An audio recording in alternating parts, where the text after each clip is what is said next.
in order to compute line integrals, so the integral of a vector field along a parametrized path, we have to remember how to parameterize paths once again, right? So this was something we talked about way back in chapter 9, and what we called learning standard N dot, well, there was a couple. N.4, we looked at parameterizing lines, and then N.A, we looked at parameterizing curves more generally. So we have kind of a toolbox for how to parameterize things.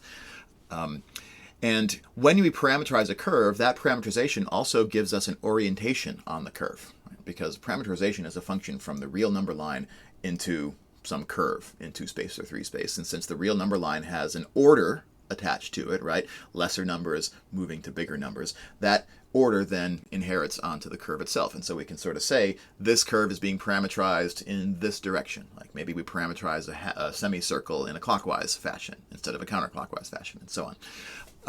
So just remembering to keep all of those ideas in mind that we talked about back in chapter 9. And in this activity, we're just being asked to remember how to come up with parameterizations for various curves in either 2 space or 3 space.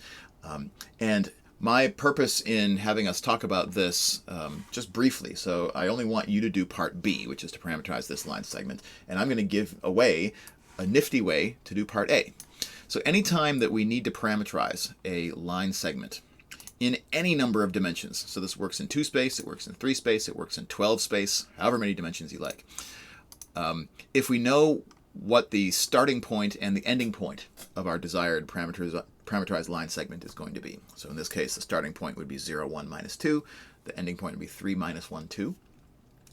If you give me a starting point and an ending point, I can come up with a parameterization for the line segment that joins that starting point to that ending point with this nifty little gadget here. I just take my starting point and multiply it by the quantity 1 minus t. I take my ending point, I multiply it by the quantity t, and then I add those two things together and let t range from 0 to 1. Right, so 1 minus t times the starting point plus t times the ending point. That is my quick and dirty way to parameterize a line segment from starting point to ending point at any time. So rather than having to work hard to like, what's my velocity vector? Let me try to write an equation for this line and then figure out what values of parameter. This is kind of this is my little mental shortcut for how to do this. So if we want to parameterize, for example, the line segment from 0, 1, minus 2 to 3, minus 1, 2, we'll just have 0, 1, minus 2 play the role of P, and 3, minus 1, 2 play the role of Q. And so we get 1 minus t times 0, 1, minus 2, added to t times 3, minus 1, 2. And when we simplify that out, we get this parameterization, 3t, 1 minus 2t, minus 2 plus 4t. And we let t range from 0 to 1. And so I just want us to get some brief practice in part B doing that process with the line segment, which is actually the same line segment as the one we just did, but it's parameterized in the opposite direction. So it starts at 3, minus 1, 2, and it ends at 0, 1, minus 2. So let's just take a couple minutes and have you work on that parameterization, try to simplify it out, and then maybe we'll just quickly go through C and D together just to refresh our memory back from chapter 9. Okay, great. So you're able to use this parameterization to come up with a line segment starting at the point P, ending at the point Q, just by taking 1 minus t times P added to t times Q, t ranging from 0 to 1. If you like mathematical terminology, this is sometimes called a convex combination of the points P and Q, so it's describing what we call the convex hull. If you give me 2 points in any space, the convex hull is the smallest convex shape that contains both of those points, and that smallest convex shape is just a line segment. And notice that when we plug in t equals 0 into this parameterization, this tq is going to drop out, this 1 minus t has become a 1, and so that's going to give us the point P. When I plug in 1 for t, the 1 minus t times P is going to drop out, and t times q is just going to give me q. So that's how we know that this parameterization starts at P and ends at Q. And it parameterizes a line segment because if we do out all of this arithmetic, we'll figure out that all of the coordinate component functions for this parameterization are just linear functions, right? It's going to be 1 minus t times some constants plus t times some constants. And so we're only going to get some multiples of t added to some constants in all 3 of our components. And so we get a linear function.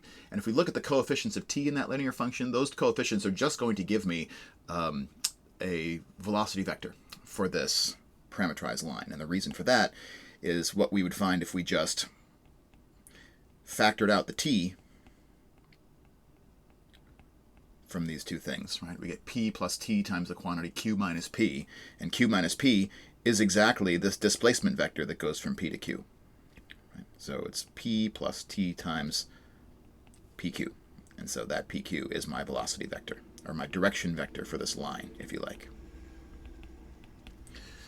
So this idea of how to parameterize a line segment comports with what we already understood about how line segments can be parameterized from Chapter 9. All right, so a couple more examples of parameterizations from this that I just want to sort of talk through with us rather than spending a lot of time on. So if we want to parameterize the circle of radius 3 in the xy plane that's centered at the origin, beginning at 0, -3, and proceeding clockwise around the circle. Well, the first thing that we might do is ask, how would I parameterize the entire circle of radius 3 centered at the origin? And this is a use case for our favorite parameterization from way back when, the cosine t sine t parameterization for a circle. So the entire unit circle can be parameterized by r of t equals cosine t sine t. So that gives me the unit circle, t ranging from 0 to 2 pi. But we don't want the unit circle, we want the circle of radius 3. So we want to stretch this circle in both the x and the y directions by a factor of 3. So I'll just multiply my x component and y component by 3. And so this gives me a circle of radius 3, centered at the origin. Again, t ranging from 0 to 2 pi. But there's still one more problem, is that this parameterization does not begin at the point 0, -3, and it does not proceed clockwise. Right? The standard parameterization we're using here is counterclockwise. So if I want to start at 0, -3, and if I want to go clockwise, then maybe what I want to do is, so I need my x component here to start at 0. So I'll put sine t in the x component and cosine t in the y component instead. If I do that, now this parameterization starts at 0, 0, +3 at time 0. So if I want it to start at 0, -3 instead, I should either add pi to all of my t's, or I can equivalently just put a minus sign in front of that y component. And then I think, well, does this go clockwise? No, this doesn't go, this goes counterclockwise again, so I'd want a minus sign in front of both the x and the y components. So that will give me a parameterization for this circle that goes clockwise and starts at 0, -3. And the third example, we're parameterizing a portion of a graph, the parabola y squared equals x, going from the point 4, 2 to the point 1, -1. So in order to parameterize this parabola, I need to come up with a parameter that's going to tell me what each of the points on this parabola is. And since the points on this parabola are each defined by a unique value of x, a unique value of y, if I pick a y value, there's only one point that corresponds to that y value. So I'd like to use y as my parameter. So if I do that, let's say 0, 0, t. I'll call that b. Then, so each different y value that I pick is going to give me one and only one point on the graph of this parabola.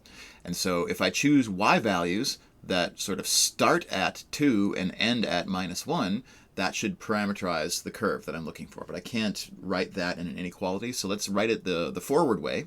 So let's try to parameterize this with y running from -1 to +2, and then we'll just reverse our parameterization to get it to run the opposite direction that we didn't get doing it this way.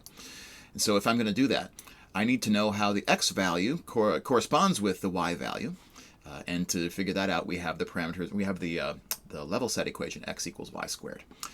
So if I want to write this parameterization, we're going to set as my parameter y equals t, and then x, which is equal to y squared, that's going to be equal to t squared, right? If y is equal to t.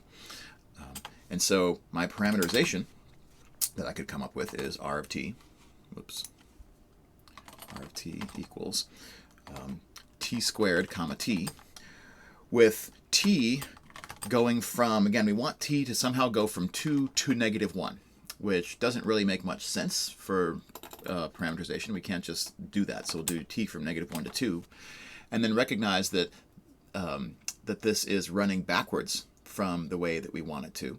And so to get it to run the other way, we'll just set the parameter to be y equals minus t. And if y is equal to minus t, and I want my y value to go from 2 to negative 1, I'll have my t go from negative 2 to positive 1. So there we go.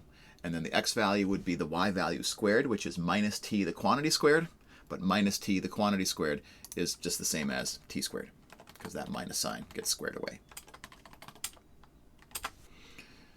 T from negative 2 to 1.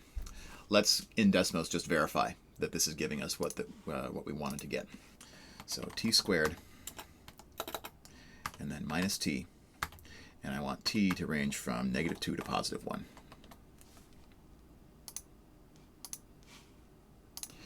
Yep, so this is the parameterization t squared comma minus t, t ranging from negative 2 to positive 1. So when t is negative 2, we're at this point up here with a y-coordinate of positive 2. And when t is positive 1, we're down here at the point with a y-coordinate of negative 1.